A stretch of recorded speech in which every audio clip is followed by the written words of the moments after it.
From the Sundance Film Festival in Park City, Utah, this is Democracy Now! We'll see if we can get that pipeline built. A lot of jobs, 28,000 jobs. Great construction jobs. President Trump takes executive action paving the way to build the Keystone XL and Dakota Access pipelines. We'll get response from Indigenous activists Winona LaDuke and Bobby Jean Three-Legs. Pretty much our lives are at risk right now.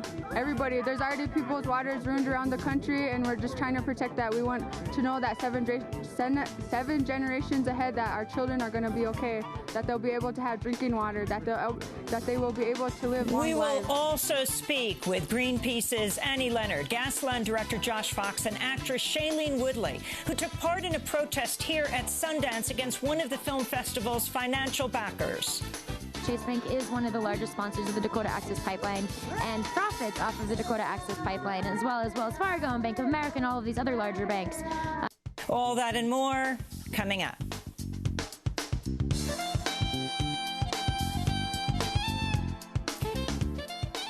Welcome to Democracy Now!, democracynow.org, The War and Peace Report. I'm Amy Goodman. On Tuesday, President Trump signed a series of executive memorandums to revive the Keystone XL and Dakota Access oil pipelines, two major projects halted by the Obama administration following massive resistance from indigenous and environmental groups. The Dakota Access project would carry up to 570,000 barrels of oil a day from North Dakota to Illinois. The Keystone pipeline would transport 830,000 barrels of crude every day from Alberta's oil sands to refineries in the U.S. Gulf Coast for export.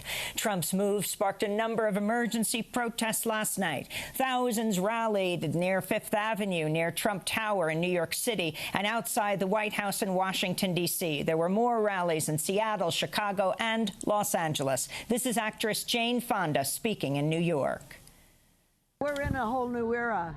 When there's a catastrophe that's happened, we have to be out in the streets. I call him the predator in chief. And I say we must never normalize him. We must never legitimize him.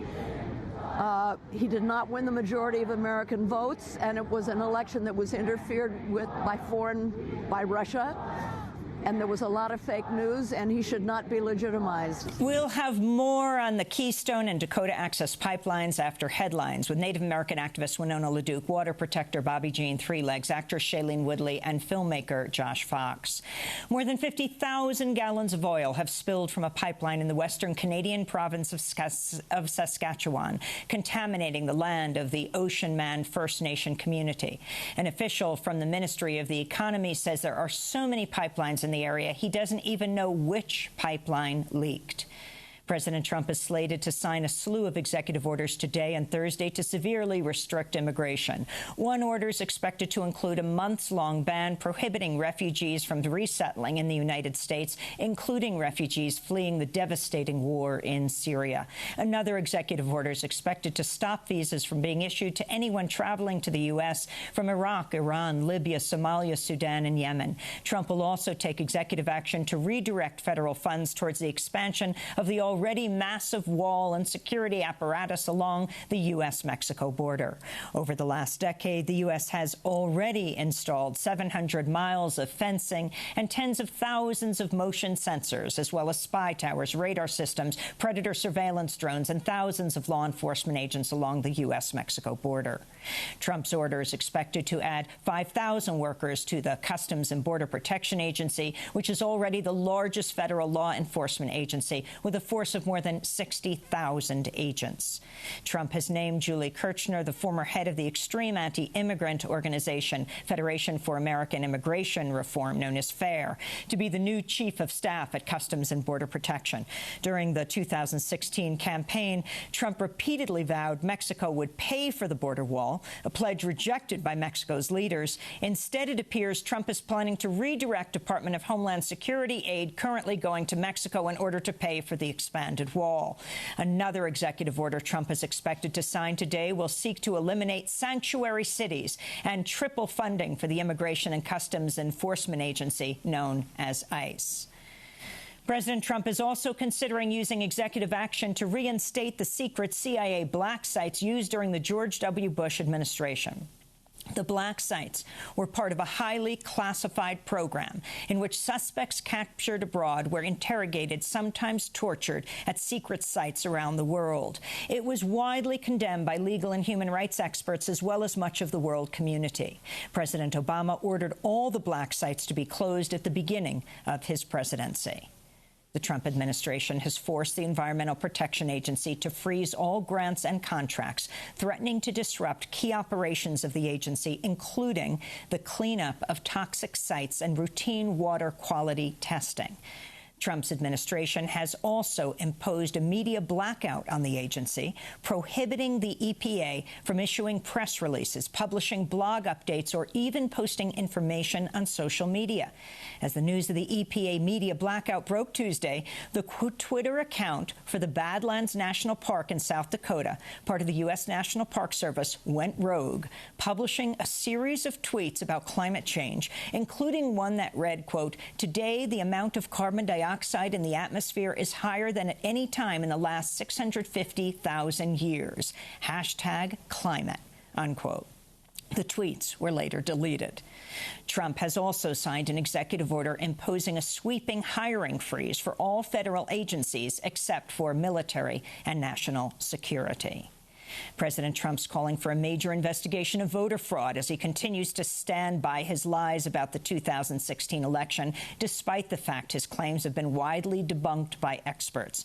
On Monday, Trump had his first meeting with congressional lawmakers, during which he again lied about the election results. He falsely claimed he lost the popular vote to Hillary Clinton because 3 to 5 million unauthorized immigrants voted in the election. During a news briefing Tuesday, White House Press Secretary Sean Spicer said Trump continues to maintain this belief. I think he was having a discussion with some folks and mentioned something in passing, which has been a long-standing belief that he's maintained. This isn't the first time that you've heard this concern of his. Trey? It's not, but I think it's worth clarifying whether illegal ballots or illegal immigrants. And I think there's been studies. There was one that came out of Pew in 2008 that showed 14% of people who have voted were non-citizens. There's other studies that have been presented to him. It's a belief he maintains. That was Sean Spicer claiming that a 2008 study published by the Pew Research Foundation supports Trump's belief. But Politico reports Spicer himself was lying on multiple counts in the statement.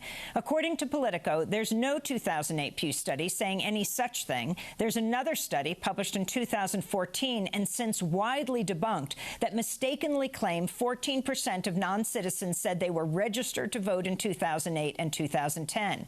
Brian Schaffner, one of the academics behind the study, told CNN Trump is misinterpreting the study, calling Trump's claims absurd and not even plausible, and saying, quote, "Of the people who we were sure were non-citizens, we could not find any who actually cast a vote," unquote. In news from Trump's cabinet nominations, the Senate has confirmed South Carolina Governor Nikki Haley to be the U.S. ambassador to the United Nations after a 96-4 vote. The Senate Banking Committee has approved neurosurgeon Ben Carson to be the next Secretary of the Department of Housing and Urban Development, known as HUD. His nomination still has to go before the full Senate.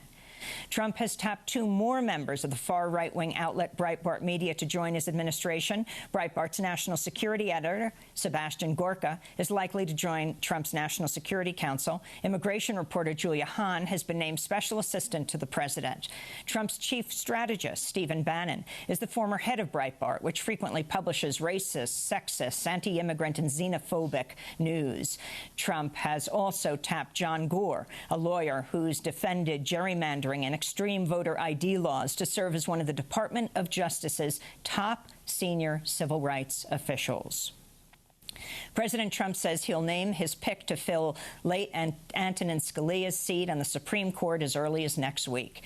2 contenders for the seat have emerged, Judge William Pryor Jr. and Neil Gorsuch. Pryor's a fierce opponent of abortion who's called Roe v. Wade the, quote, "worst abomination of constitutional law in our history," unquote.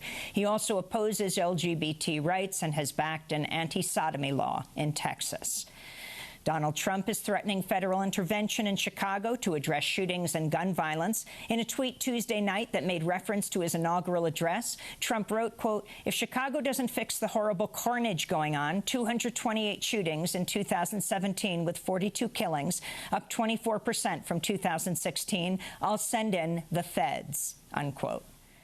A new lawsuit's accusing President Trump of violating the U.S. Constitution's Emoluments Clause, which prohibits people holding federal office from accepting payments from foreign governments.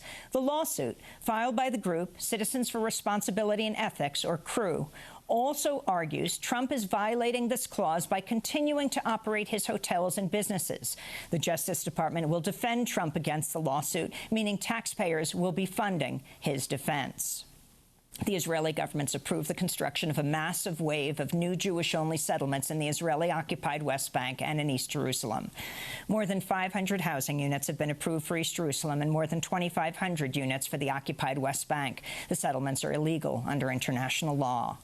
The Committee to Protect Journalists is calling on Washington, D.C. to drop charges against journalists who were arrested and charged with felonies after reporting on the Disrupt J20 actions during Trump's inauguration on Friday. At least 6 journalists were arrested during the actions, including a reporter with RT America, as well as freelance journalist Aaron Cantu and live streamer Matt Hoppard. And the Oscar nominations have been announced. 4 out of the 5 films nominated for Best Documentary were made by black filmmakers, including Ava DuVernay, whose documentary about mass incarceration and race is titled 13th. Other nominated documentaries include I Am Not Your Negro, Fire at Sea, OJ, Made in America, and Life Animated, directed by Roger Ross Williams, about a young autistic man named Owen Susskind who learns to communicate through Disney movies. Last year here at the Sundance Film Festival in Park City, Utah, I interviewed Owen and his father, the Pulitzer Prize-winning journalist Ron Susskind. Why do you love Dumbo? What's it really about deep down? What's the big finding your inner hero? What does Timothy say to Dumbo that's so powerful to help him fulfill his destiny? Don't worry, Dumbo. We'll get you to fly. Then the crows say, all you need is ecology, psychology. In there, right, boys? You want to make the elephant fly, don't you? Well, then use the magic feather. The magic feather? Yeah, I got you. Dumbo, have I got it? The magic feather. Now you can fly.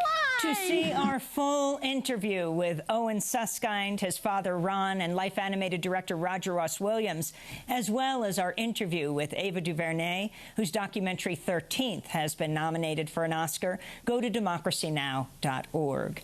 And those are some of the headlines. This is Democracy Now!, DemocracyNow.org, The War and Peace Report. I'm Amy Goodman. On Tuesday, President Trump signed a pair of presidential memorandums to revive the Keystone XL and Dakota Access pipelines, 2 major projects halted by the Obama administration following massive resistance from indigenous and environmental groups. This is with regard to the construction of the Keystone Pipeline, something that's been in dispute, and it's subject to a renegotiation of terms by us. We're going to renegotiate some of the terms, and if they'd like, we'll see if we can get that pipeline built. A lot of jobs, 28,000 jobs, great construction jobs. This is with respect to the construction of the Dakota Access Pipeline. Dakota Access Pipeline. Again, subject to terms and conditions to be negotiated by us.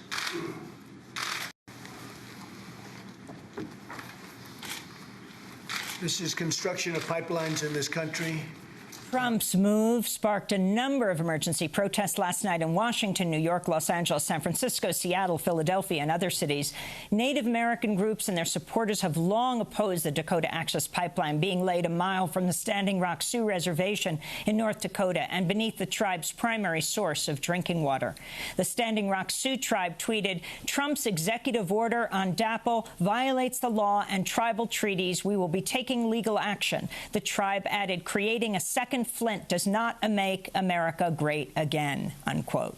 The Dakota Access Project would carry up to 570,000 barrels of oil a day from North Dakota through South Dakota, Iowa, and then Illinois. The Keystone Pipeline would transport 830,000 barrels of crude every day from Alberta's oil sands to refineries on the U.S. Gulf Coast for export. Trump's move comes as scientists with both NASA and NOAA, the National Oceanic and Atmospheric Administration, confirmed 2016 was the hottest year on record, topping the previous record set in 2015, which topped the previous record set in 2014. Well, for more, we're joined by three guests. From North Dakota, Winona LaDuke is with us, Native American activist, executive director of the group Honor the Earth. She lives and works on the White Earth Reservation in northern Minnesota. Here in Park City, Utah, Bobby Jean Three-Legs is with us. From Wapala, South Dakota, member of the Standing Rock Nation. Last year, she and Bobby White Eyes led a group of youth water runners on a 2,000-mile trek from Sacred Stone Camp in Cannonball, North Dakota to Washington, D.C., where they delivered a petition against the Dakota Access Pipeline to the Army Corps of Engineers headquarters. New York, Josh Fox is joining us, director of Gasland and How to Let Go of the World and Love All the Things Climate Can't Change, one of the leaders of a protest last night outside Trump's headquarters in New York City that drew thousands of people only after a few hours' notice. We want to welcome you all to Democracy Now! We're going first to Bismarck, North Dakota. Winona LaDuke, can you respond to the executive action, the presidential memorandum issued by President Obama yesterday?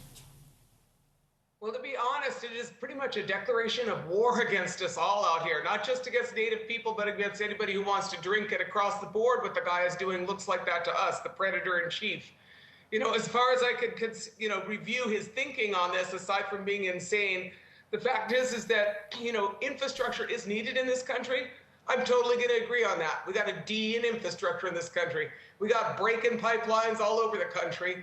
We got water mains that don't work. That's where it needs to go, not into massive infrastructure projects that are for oil companies and not for people. And he definitely wants to shove those pipelines down our throats, whether we're out here in North Dakota or, wherever we are. That's what his intention is. So what is happening? You were actually just here, part of a protest outside of Chase here in Park City. But then you went directly to North Dakota. What is the response there? Well, our board and, most people up here are very concerned about what is going to happen. Over the past few weeks, we've already had a lot of people hit and injured by Morton County, and we understand the National Guard is already in there, hurting some of our people. I've had a lot of injuries, and, so it has continued. And we assume that they're going to work on just shoving the rest of it through over our rights and over a lot of people. And I just want to say that, like, in the bigger picture of things, if you invested the money that you're going to invest in Keystone, they say there's 300,000 total jobs more, 5 times as many jobs if you fix the infrastructure in cities with those union workers and with that steel. The same thing is true with Dakota Access Pipeline. The fact is that they're trying to shove a pipeline through, and I'm not sure where the oil is coming from. I'm sitting out here in Bismarck. This is what a holding cell probably looks like in Bismarck. I happen to be not in a holding cell today, but maybe soon. In any case, we're looking at this out here, and there's an 85% drop in drilling rigs in the Bakken. The oil is not high enough, so they dropped it. There's only 900,000 barrels of oil in the Bakken coming out right now. Lynn Helms is projecting that there'll be 900,000 barrels of oil a day coming out of the Bakken in 2019. So I don't know where 570,000 barrels of oil coming out of the Bakken is going to come from, because you can't just fill oil when there's no oil in there. All the oil that's going out, it's busted up here in the Bakken. And so he has some fantasy about getting all his pipeline projects through, but there's not oil for him. The fact is that the person who's going to benefit most from Keystone is Rex Tillerson, the new Secretary of State. That guy is going to be, really busy on all of that. That guy is, Exxon has bet the farm on the tar sands, and they have to get production up there, and I don't know how they're going to do that, because there's not even enough production to fill the Keystone XL coming out of the tar sands now. So, it's a complicated mess, and I feel that he has declared war on us out here. And, you know, we are people who have the worst infrastructure in the country on our reservations. We don't have adequate infrastructure. We don't have adequate drinking water facilities. You got hospitals that were built in the 50s and 60s. You got people with substandard housing. You got energy infrastructure that doesn't work. And so all of that would be energy security for all Americans. And instead, what we're getting is a pipeline that he wants to shove down our throat. Definitely a declaration of war on all of us by the predator-in-chief. The Standing Rock Sioux issued a statement on Facebook reading, quote, "Today, Trump announced an executive order on DAPL. It not only violates the law, but it violates tribal treaties. Nothing will deter us from our fight for clean water. We will be taking legal action and will take this fight head on. We urge you to fight and stand tall beside us." The EIS statement, Environmental Impact Statement, is still in process, so please submit your comments to the link below. This helps us compound our claim that the pipeline poses grave environmental risks. Please also call your congressional representatives and let them know that the people do not stand behind today's decision. Stand together as one, and we will not fall. That's the statement of the Standing Rock Sioux tribe. We're joined here in Park City by Bobby Jean Threelegs. She is a water protector who led other young people in a hundreds of miles. Well, how long was the run that you participated in, Bobby Jean, that went from North Dakota to Washington, D.C.? Yes, it was about a 2,000-mile relay run. My brother Joseph White-Eyes and I led about 40 youth from the ages of 13 to 30. And when you heard this news about the presidential memorandum, the executive action issued by President Trump yesterday, what were your thoughts? That he's waking up a lot of people, that a lot of people are really paying attention to the climate change now, that we're never going to back down. Are you afraid? Yes. I'm mostly afraid for the future generations, because this is going to affect them the most. I have a 2-year-old daughter at home, and I can't imagine what life is going to be like when she's in her mid-40s or 50s. I can't imagine what my great-grandchildren or anybody's future grandchildren or those not born yet will be going through when they come into this world. You're wearing a T-shirt. Can you tell us what it says? It says Mini Wachoni. It means water is life, water is sacred. Water is our first medicine for many tribes around indigenous communities, and it all goes back to being a mother. Your baby is first coming from water, so it's very sacred, and your babies are in water for 9 months before they even breathe their first breath of air. And what do you tell Chloe about water? I'll just say Mini Wachoni to her, and she'll just say water is life. She's paying attention. She's only 2. You know, you participated in a protest here in Park City, protesting Chase and Chase Sapphire, because Chase Manhattan Bank is invested in the Dakota Access Pipeline. You were there with many people, some who had been hit by rubber bullets. Yes, just barely even 3 days before that. It's still going on. There's still police brutality going on. People are still getting maced, they're getting shot. Our sister Red Fawn is still in jail. There's over 600 people that have been arrested so far, and it keeps going up. Right now, I'm just asking all the youth around the country to stand up. I'm asking everyone around the world to stand up with us. Wherever you are, just make your own gathering, make your own posters, go live, anything any support would be really appreciative. Where have you been going to college? The last college I was going to was United Tribes Technical College. In Bismarck, North Dakota? Yeah. So what is your understanding of what's happened? We go from President Obama saying not granting an easement to allow the pipeline to go under the Missouri River, yes, which provides water, down to 10 million people below this area, including, well, you're Standing Rock Sioux, but from the South Dakota side. Yes. When this pipeline breaks, because all man-made things break eventually, whether it's going to be 100 years from now or less, we don't have water intakes on our water, or we don't have filters on our water intake system, so it's only going to take 5 minutes to get into Cannonball, North Dakota's water intake, an hour to Waupaula Mobridge, where I live, and 2 hours for Cheyenne River that just goes all the way down the river. And this isn't just a Native American issue, this is a human race issue. And there's about 17 million people that drink from the Missouri River, and pretty much this is the biggest water source in the United States. You've been involved with the protests since before April 1st, the day that LaDonna Brave Bull Allard opened her own property to the Sacred Stone Resistance Camp, encouraged people to come. You were among the first?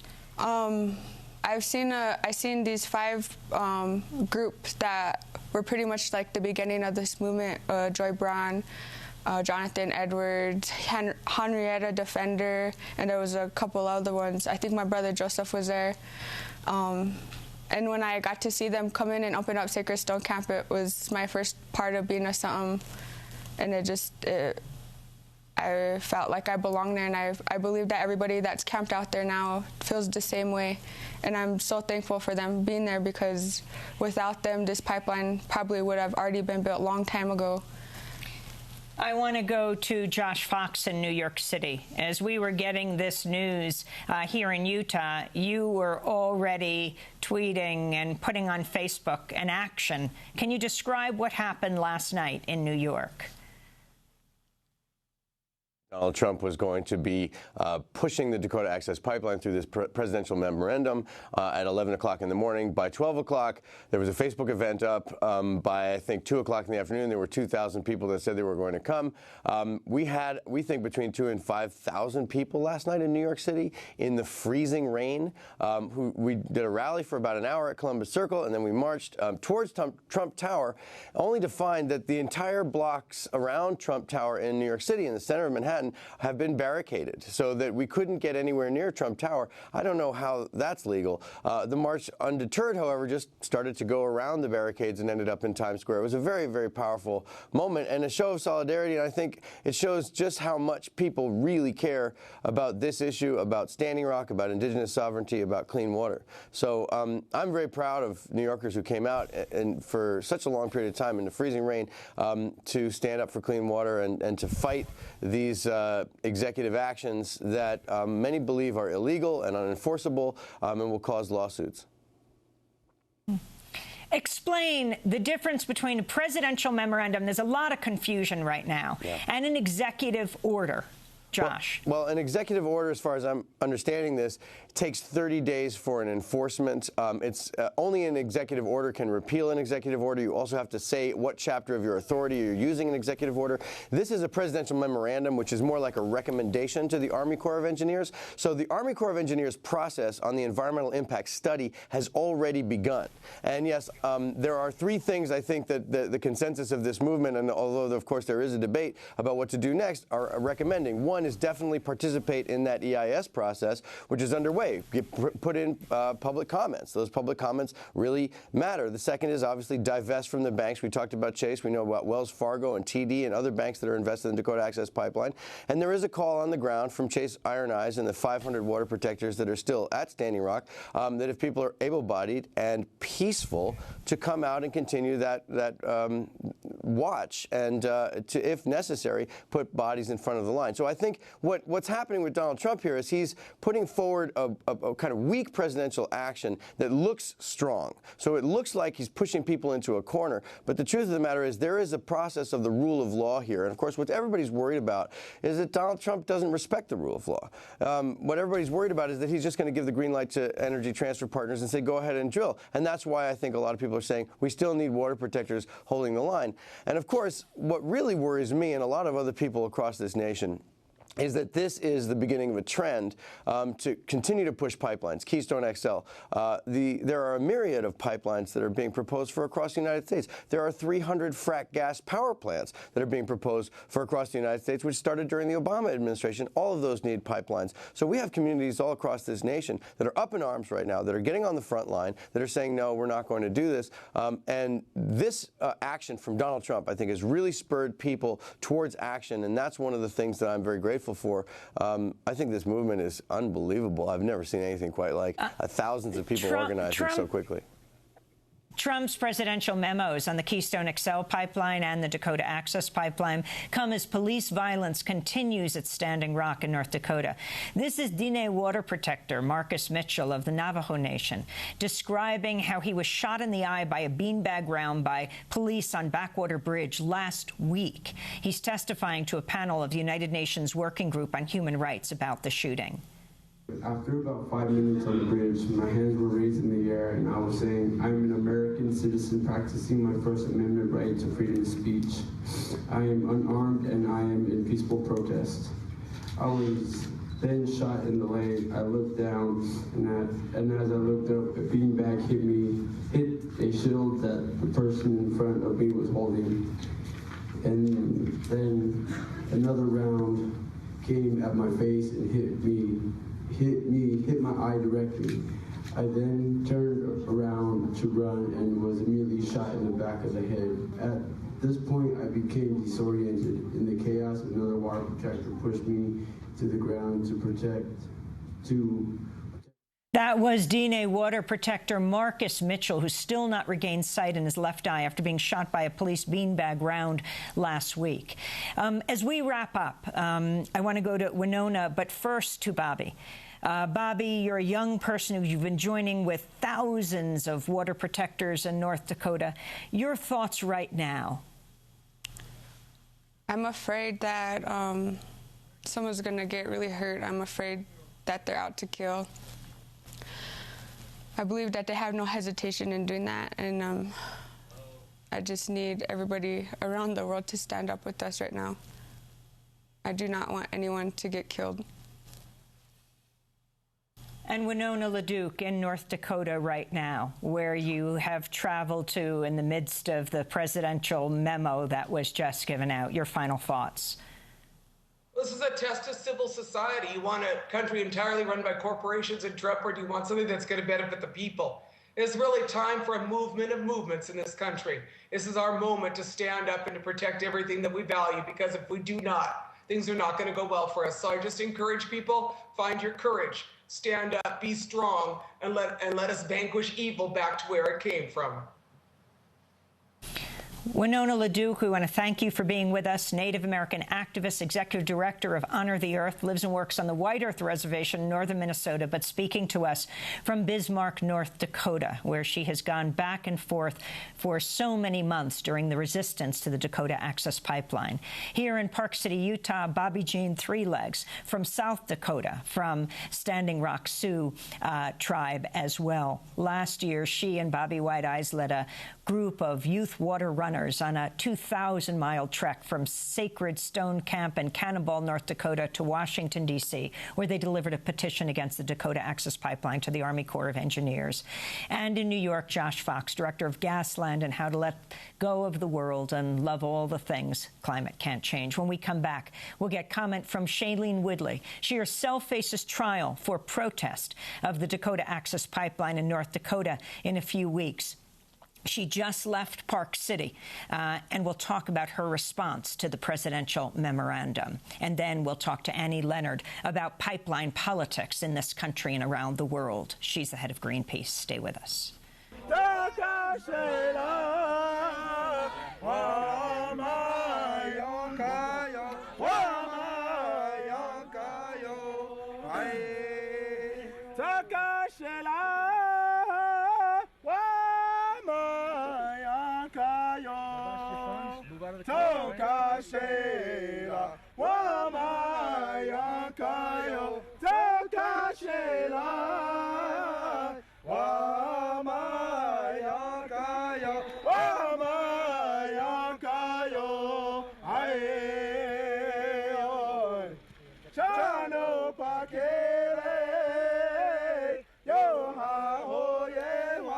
water protectors with the Red Warrior Camp near the Standing Rock Sioux Reservation in North Dakota singing at a protest at the Chase Sapphire Lounge here in Park City.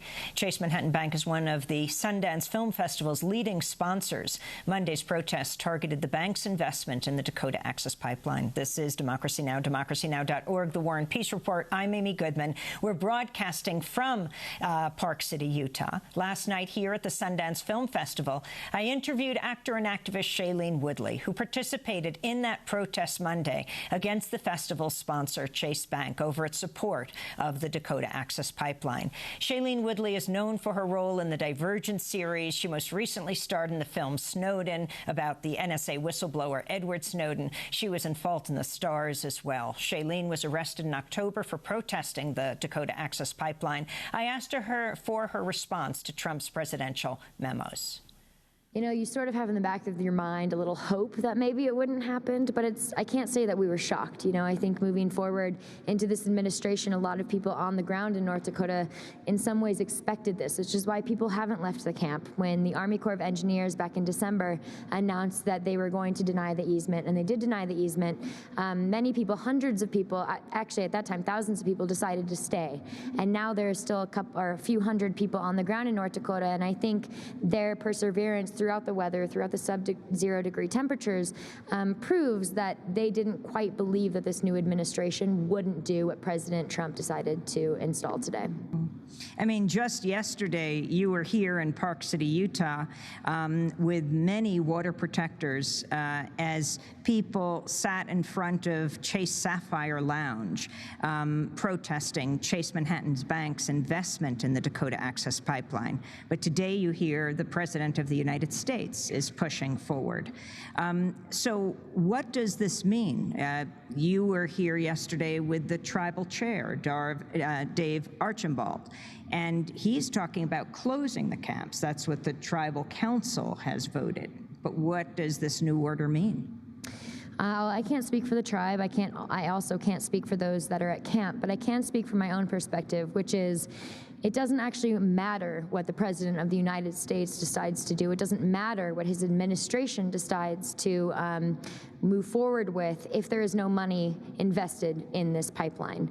As we all know, it's one thing to sign a petition, it's one thing to retweet something or to talk about it or to take a stance on something, but it's another thing to actually create change through your actions. And the best way to do this is with our money. We have to put our money where our mouth is. We have to divest from these giant corporate banks that are invested in the Dakota Access Pipeline so that when that time comes for this pipeline to be put in the ground, if that's what this administration is going to follow through with, they won't be able to because there's no money invested. So from my perspective, regardless of what the tribe wants and the water protectors on the ground in North Dakota want, we have to ensure as a population that if we want clean drinking water, because it shouldn't be a privilege, it's not a privilege, it's something that should be available for all human beings, it's a human right, we have to ensure that there's no money invested in the pipeline, and by withdrawing our money by Chase Bank and Bank of America and Citibank, and there's a list. There's like 19 large corporate banks that are invested in this pipeline.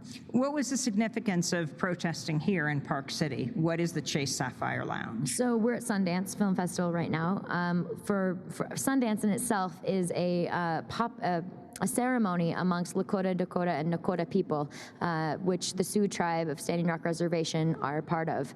And it's a very important ceremony in their traditions.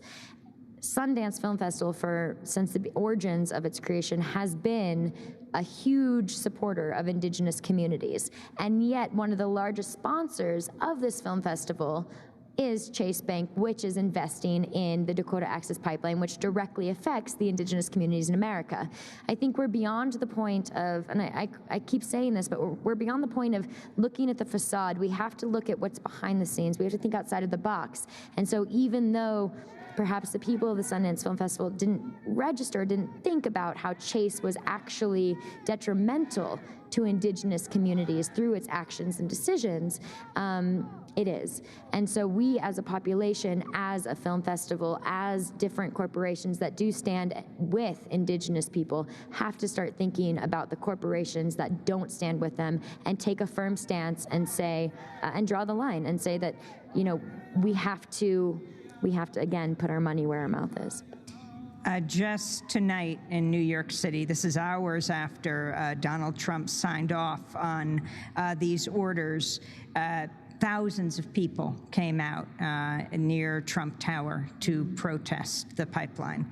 What does this protest mean, and what are the plans right now? I think this protest just shows that the mobilization is not going to end anytime soon. The women's marches in D.C. showed us a lot about how our country feels about the current administration, and the fact that so many people showed up.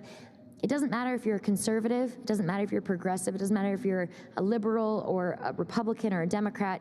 Clean drinking water is necessary for human survival, and without it, none of us can survive. We have to start thinking about that. We have to start digesting that and acting upon that. And I think the thousands of people who within hours decided to show up in New York City are proving that when the people stand together, there's nothing we can't achieve, and people are ready for that. Complacency is out the door. Apathy is out the door. It's time to be empathetic, even if it's not on our front doorstep. This is a fight that belongs to all of us. This is the fight of our lives. You're talking about the dead of winter in North Dakota. What does the protest look like there now, where the pipeline is? The final piece of the permission for the pipeline is to go under the Missouri River if it gets there. Explain what the environmental impact statement is about and what could happen right now. I mean, that was, I guess you could say, authorized by President Obama, but he's no longer in power. So I don't want to speak too much about the environmental impact statement because I don't feel like I'm the best representative for that. But I do know that because that has been enacted and because that is in place, it will be more difficult for Trump's administration to do something about the Dakota Access Pipeline, but it's not going to prevent it from being installed all the way, which is why the camp in North Dakota is so important, and the water protectors who are there in sub-zero degree temperatures. I haven't been there for about a month, but the last time I was there was a whiteout blizzard. There were people who were dealing with hypothermia. There were people who were snowed in their teepees and their tents, and yet they still persevered because they understood the importance of showing up. And I think another thing too that's important, especially for people who are watching this right now, is there's a lot of emphasis on showing up and being in North Dakota, which is incredibly important. But oftentimes I think we overlook the fact that the front lines don't only have to be in North Dakota. The front lines can be in your wallet. It can be, again, with divesting from a particular bank. It can be calling a certain congressman or your senator. It can be putting pressure on this administration as a citizen of the United States of America, demanding the drinking water that you want not only for this generation but for future generations. There's a lot of force arrayed against the water protectors. If confirmed, you've got the CEO of ExxonMobil as Secretary of State. If confirmed, the largest private oil corporation in the world. If confirmed, you've got Texas Governor Perry, the former governor who wanted to end the Department of Energy, who got millions of dollars from Kelsey Warren, head of Energy Transfer Partners, for his 2 presidential campaigns. If confirmed to be head of the EPA, Environmental Protection Agency, you've got Scott Pruitt, the Oklahoma Attorney General, who sued the EPA 14 times to deregulate it. What gives you hope? The people. The people give me so much. I'm the eternal optimist, but it really boils down to the people. And I think for centuries in this country, we have been so complacent, and I use the word apathy a lot because unless, again, it's on our doorstep, we don't tend to do anything about it. But we don't have time to let apathy get in the way anymore. We don't have time to let the color of our skin, to let our beliefs, whether it's our religious beliefs, the ideals that we've grown up with, get in the way of human rights and social justice. And I think the millions of people who are standing together around this country in a way that we have not seen in centuries is really powerful and sends a powerful message out to the world and to our current administration that we're not going to be complacent. Why did you get so involved with this? You got involved with this, what, like about a year ago, before the first resistance camp standing at Sacred Stone? I got involved with it, because I'm a true believer in switching over to renewable energy and transitioning from fossil fuels immediately.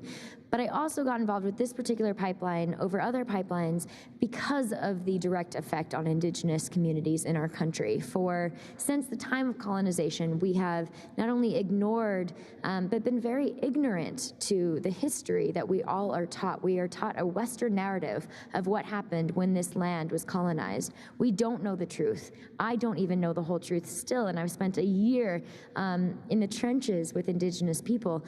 It's our responsibility to recognize that we may not know what side of history our ancestors were on, but to learn about the history of this country, the true history of this country, and move forward in a good way, move forward with allies that don't necessarily look like us, and maybe we have different belief systems and maybe we have different backgrounds, but we have to take down those barriers.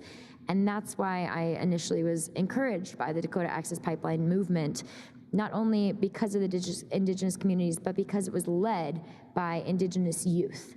And that's something that I think we need to start paying more attention to. Now, you've been arrested in North Dakota, haven't gone to trial yet, but you weren't engaging in civil disobedience at the time. I was arrested for engaging in a riot and for criminally trespassing. I was the only person out of 300 people who were participating in a particular action to be arrested. I was live streaming. There was 40,000 people who were watching on my Facebook live stream when I was picked out of the crowd of 300 people and specifically arrested. Were you planning to get arrested? No, definitely not. Actually, on the live stream, you can hear me say, if I stand here, I won't get arrested, right? And everyone, you can hear probably 10 voices say, no, you can't get arrested if you're standing here. And I still got arrested. And you got arrested actually when you were walking to your vehicle. I was walking to my vehicle. I was with my mom and a few friends. And there were 2 large tanks outside of the RV that I was in. And I would say maybe 10 cops standing there with batons with their full riot gear. And they grabbed me and they said, are you Shailene Woodley? And I said, yes, I am. This one? Hold up. And they said, you must remain here. They went around the corner, discussed amongst themselves. I waited there for what felt like 5 minutes. It was probably 45 seconds. And they came back and they said, you're under arrest. And I asked why. And wait, they said, are you Shailene Woodley before they arrested you, before you identified yourself? You didn't have a name tag on? No, no name tag. It's all on Facebook Live as well. So the whole thing is documented. But right now you're going to be placed under arrest for criminal trespass, all right? Okay. I have one question. So you were targeted? I mean, one could say that. And so when do you go to trial? My trial has constantly been shifting. As of right now, it's March 31st. March 31st? Yeah. And do you plan to go back to North Dakota for it? I do. So the stakes are very high right now.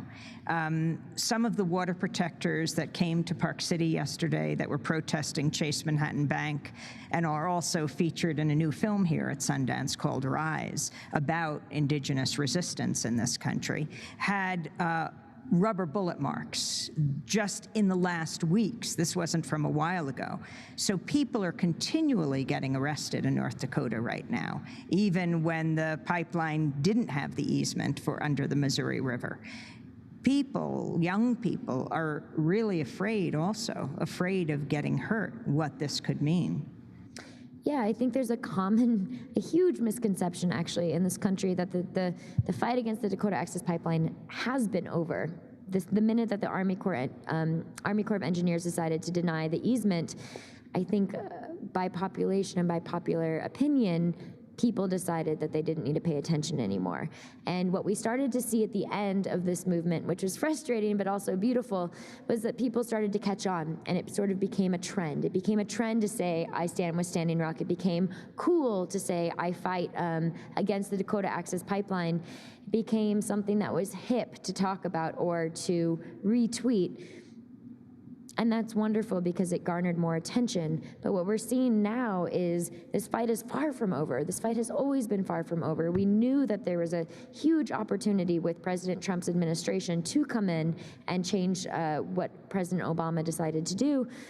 And so my prayer would be that all of the people who paid attention when this was something that was trending on Twitter, when this was something that was trending on Instagram, continue to pay attention to the water protectors, because like you mentioned, there are Facebook Live videos that come out every single night of people being shot with rubber bullets still. And that's something that I was shocked by 2.5 weeks ago when a friend sent me that Facebook Live, because you assume that it doesn't keep happening, but just because you're not on the ground and I'm not on the ground doesn't mean it's not still there.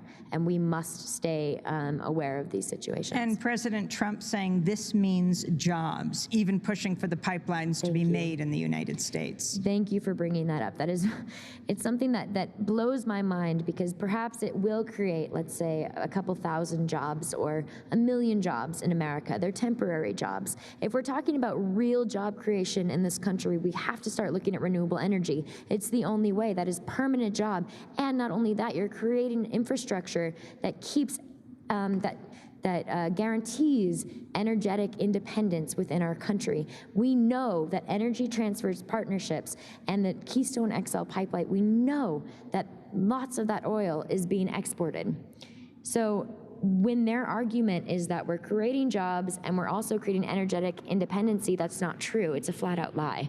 And so if we want to install both of those things, and if our new administration and Trump wants to follow through on his promises to this country, which was creating new jobs and creating better infrastructure for the people who are from America and are living in America, then we have to start looking at renewables. It's the only way. Shailene, how have the protests, the nonviolent civil disobedience, the resistance camps in North Dakota changed you? They've changed me because for the first time in my life, not only did I witness, but I felt like I got to be proven wrong in that you can protest and you can win a fight without violence and without aggression. And you can win with compassion, and you can win with kindness, and you can win with prayer. And all of these things, the ceremony and kindness, compassion, you know, they've been written off for so long as hippie ideals or as things that don't actually create true change. Dakota Access Pipeline, the fight against DAPL changed that, because Indigenous people were at the forefront of this fight, and Indigenous people refused to let ego and fear and aggression get in the way of true change and true love for future generations. They're resisting this pipeline, not for you and I, not for those of us who are alive right now or my future children. They're resisting this pipeline for 7 generations to come, so that in 7 generations we will know, we can guarantee that they will have water to drink. And that is something moving forward. I don't care if we're dealing with feminism or climate change or fight against the private prison system. That is something we have to hold in our hearts and in our hands, is that prayer, that ceremony, and that steadfast commitment to compassionate resistance. Do you think President Obama could have done more to stop this from happening, done it earlier and been more forceful in really stopping the pipeline from moving forward? It's hard to say. You know, as a citizen, of course, I would say that. But I'm not in the White House. I don't know what obstacles that man was up against. I don't know what resistance he was up against. And so, obviously, again, as a citizen, I would love to say, yes, I wish he had stopped this in 2014 when it was originally proposed to the tribe and when the Army Corps of Engineers originally ignored the tribes. Actually, you know, according to law, they were meant to meet with the tribe multiple times, and that didn't happen. So in 2014, I wish Obama had done something, but I don't know actually that he could have. So it's kind of it's hearsay for me. Were you surprised to see Malia Obama yesterday at the protests? It was amazing to see Malia. I saw her last night when we did the event with the chairman, Dave Archambault, and it was incredible to see her there. Also, President Obama's daughter. President Obama's daughter. Also, to witness a human being and a woman coming into her own outside of her family and outside of the attachments that this country has on her, but someone who's willing to participate in democracy because she chooses to, because she recognizes, regardless of her last name, that if she doesn't participate in democracy, there will be no world for her future children. That's actor and activist Shailene Woodley. When we come back, Annie Leonard of Greenpeace.